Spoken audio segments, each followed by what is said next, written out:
ஷே எப்பா நந்தி கேஸ்கட்டு ராஜபாளையம் தெற்குபாளையம் ராஜபாளையம் சிலுவத்தூர் மதுரை சென்னை மெட்ராஸ் தமிழ்நாடு முழுவதும் காவு.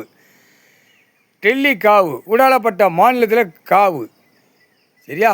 காவு இலங்கை சுலோன் காவு. அந்த ரத்த காவு கொடுத்தாச்சு. கேஸ்கட்டு பேப்பர் இந்த இரண்டு ஆன்லைனில் உள்ள கணக்கு கம்ப்யூட்டரில் ஏற்றுற இரண்டுக்கும் காவு கொடுத்தாச்சு. ரத்த காவு. இப்போ காவு வாங்கி தான் நிற்கும். நீதிமன்ற கோர்ட்டில் அடிச்சிட்டான். காவு வாங்கி நிற்கும். மேலே உட்காந்த ஐயா உட்காந்துருக்கார் கடவுள். ஐயா அம்மா உட்காந்து காவு வாங்கி நிற்கும். கணக்குன்னு ஒப்படைக்கலை, கணக்கு கேட்கல அப்படின்னா நீதிமன்ற கோர்ட்டிலேருந்து எல்லா பிரச்சனைகளும் வரும், எல்லா பிரச்சனையும் முட்டும்.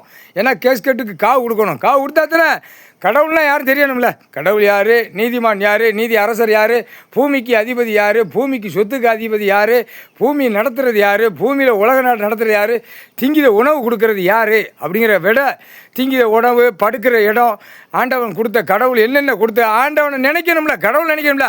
அப்போ இந்த கேஸ்கட்டில் காவு கொடுக்கணும்ல. ரத்த காவு, ரத்த காவு. கேஸ்கட்டில் ரத்த காவு. ரத்த காவு கொடுத்தாத்தான் கேள்வி கேட்பான், இல்லைன்னா கேட்க மாட்டான். எனக்கு என்ன அப்படிங்கிற கணக்கு வரும். அப்படி தான் வருது. எனக்கு என்ன கணக்கு நடத்துதான் நாங்கள் அதை நடத்தக்கூடாது. காவு கொடுத்தாச்சுன்னா கோர்ட்டு நீதிமன்றமே கலங்கி போய் நிற்கும். தீர்மானம் கடவுள் தமிழ்நாட்டில் தீர்மானம் எலெக்ஷன் நான் உட்கார்ந்தப்ப ஓட்டு முத்திரை கேட்கடா. அப்போ நான் தீர்மானம் வச்சுட்டேன்டா. அந்த தீர்மானம் போட்டு முடிஞ்சு வச்சு இப்போ நீதிமன்ற கோர்ட்டில் தீர்மானம் நான் வச்சுட்டேன்டா. இப்போ வச்சுட்டேன்டா. இப்போ தீர்மானம் நான் போட்டிருக்கேன். நீதிமன்ற கோர்ட்டு சிலுவத்தூர் நீதிமன்ற கோர்ட்டு மதுரை, சென்னை மெட்ராஸு, கன்னியாகுமரி, திருநெல்வேலி, நெல்லை மாவட்டம், தெற்குபாளையம், ராஜபாளையம். தீர்மானம் நான் போட்டேன். நீயா நானா அப்படிங்கிற கணக்கு கடவுள் இன்னைக்கு கணக்கு போட்ட கணக்கு முக்கால் சத்தியம்.